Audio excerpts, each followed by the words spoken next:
Now, you were talking about subsidies and how President Ruto was or is planning to go about it.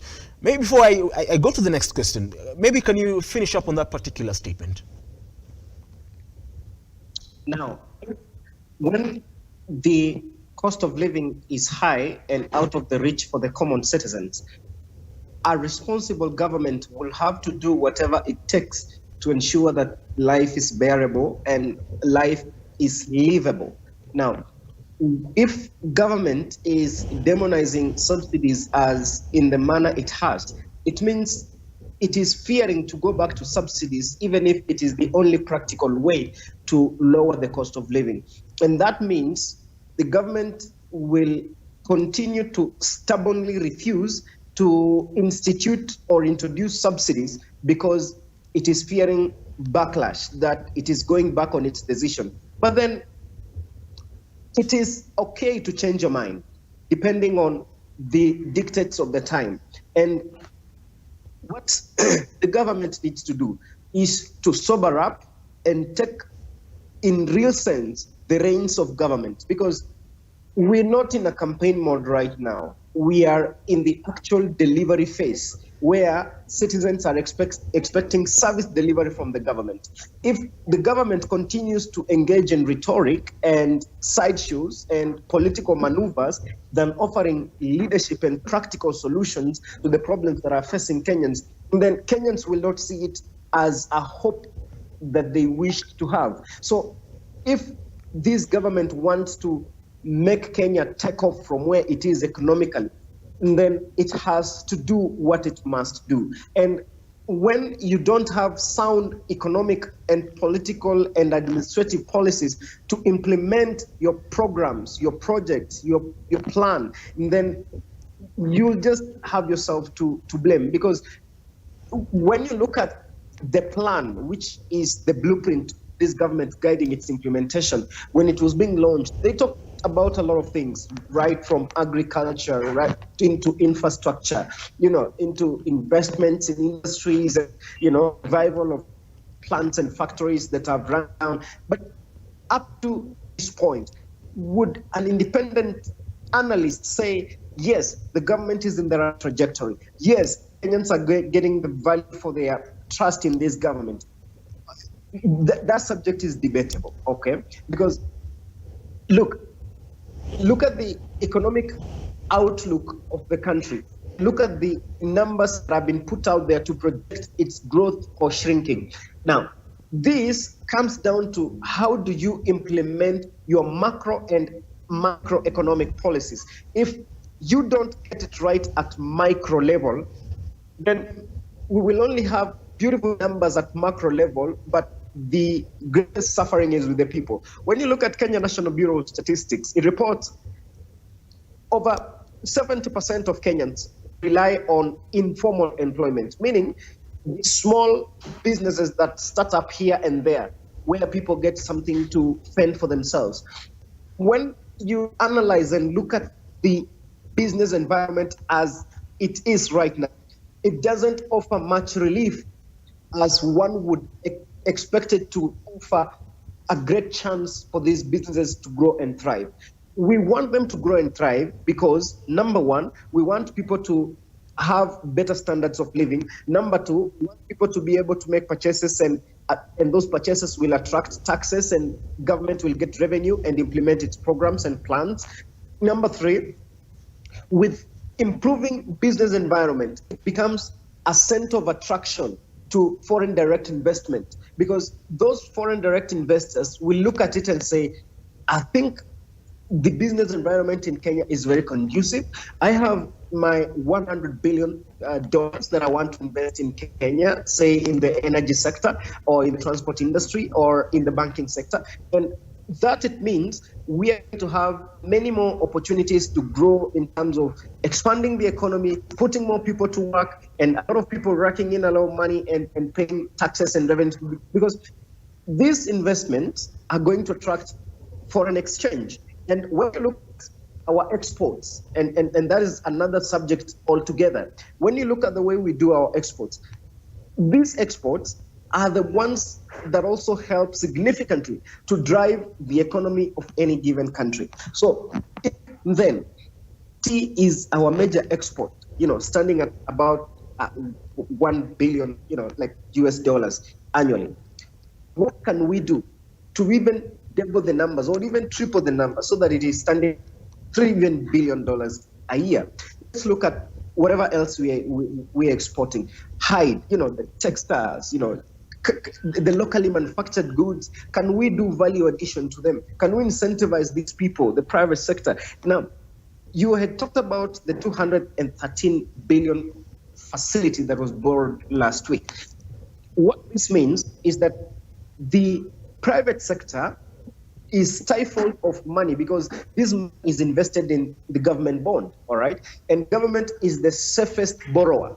And banks will lend to government more it can lend to an individual because government is risk-free. So the banks want their money. So they will put their money where their mouth is. And where their mouth is if I put my money in government bonds or treasury bills, I'm going to get returns, guaranteed.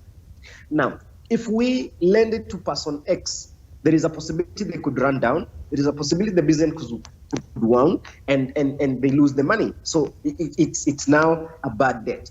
So if government overborrows in the domestic market, it means the people cannot borrow to grow because the banks won't have money to lend you to finance your business plan or implement your entrepreneurial activities.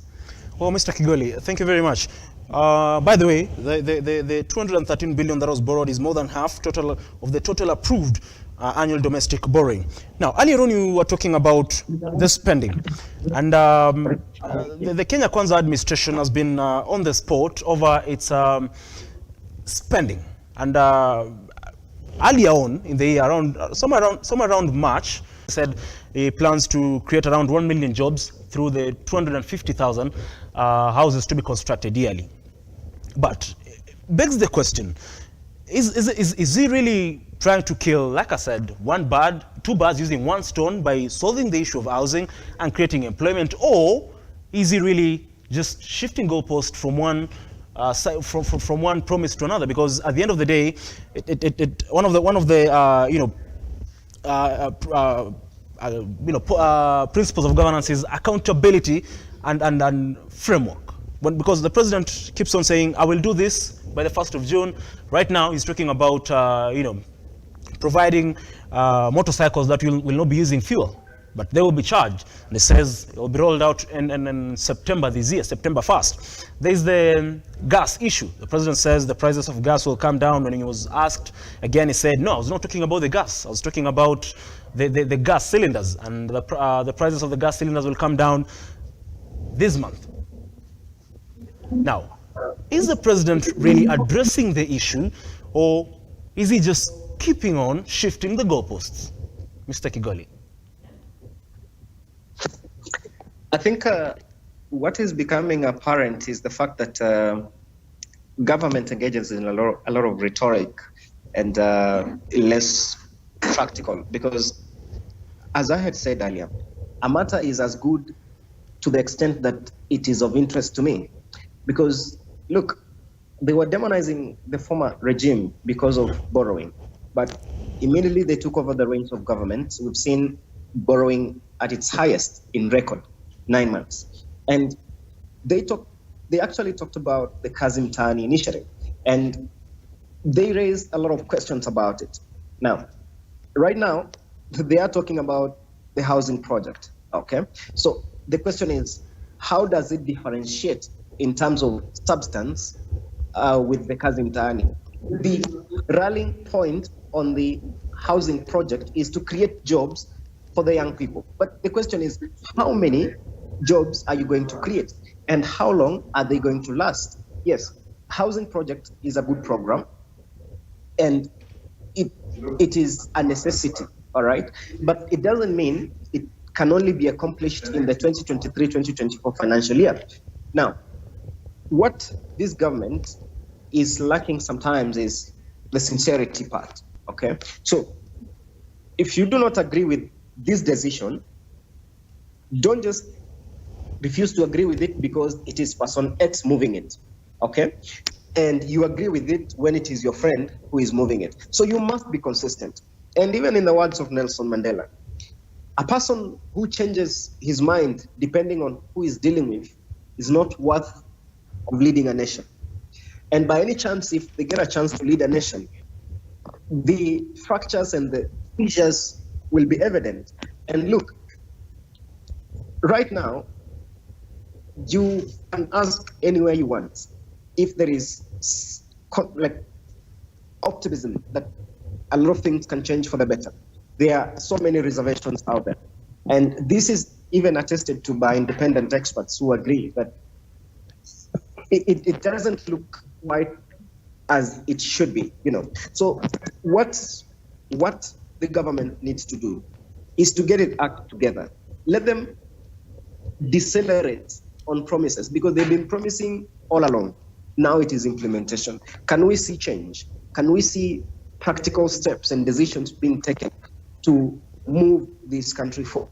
But this trajectory of senior government officials coming out and lashing out the media and implementing policies that are regressive and oppressive to the economy and advancing policy initiatives that do not help much is not going to help the country grow. And it's just going to make the business environment a lot tougher, and things are just not going to work even like in the long run because failure sometimes it comes from a distance. You see it from a distance, all right? And if you do not discern correctly, if you don't discern, then you're likely to be caught at that day when you wake up and everything has turned completely. So Kenya has so much immense potential in terms of its economy. I mean, look at our agricultural sector, look at our banking sector, look at, you know, like the service sector of this country in general. We got the most entrepreneurial and innovative young minds in this country that can really tap into the economy powerfully. But look at the way the government wants to tax them. It leaves a lot to be desired if this can be realized. Thank you very much, Mr. Kigoli.